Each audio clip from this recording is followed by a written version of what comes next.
artifacts galing Pilipinas sa bagong-bagong museo sa Espanya na nagtatampok sa iba-ibang kultura sa mundo.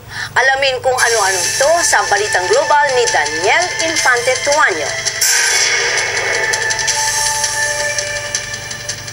Nakadisplay sa Filipino Collection Section ng kabubukas na Museo de las Culturas del Mon o Museum of World Cultures sa Barcelona ang iba-ibang artifact galing sa bulubundukin ng Luzon, Palawan at Mindanao. Makikita ang 19th century na bulul galing Ifugao na pinaniniwala ang gabay sa palayan, mga kutsara at palamuti galing Isabela, Kalinga at Buntok, karaban o lagayan ng pana at sandata na galing Palawan, maririkit na lagayan ng nganga galing sa probinsya ng Lanao at sinaunang libingan na galing sa Sultan Kudarat. Ayon sa Technical Director ng museo na si Kim Vicente, ang Filipino Collection ang isa sa pinakalumang koleksyon ng pamunuang lungsod ng Barcelona.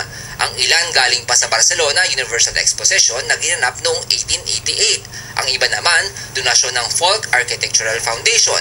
Esto es un objetivo, el poder trabajar. For us, this is a goal. To be able to let as many people as possible feel identified and be attracted to come visit the museum and learn more even their own culture.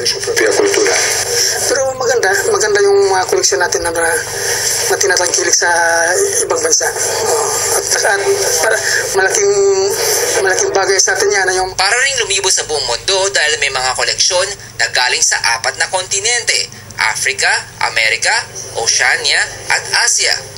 Agaw pansin ang wayang kulit marionette ng Indonesia, mga maskara galing Africa, matatayog na spirit figure ng Papua New Guinea, ang fasting Buddha, Gandhara, at simbolo ng sports at human sacrifice sa Mexico.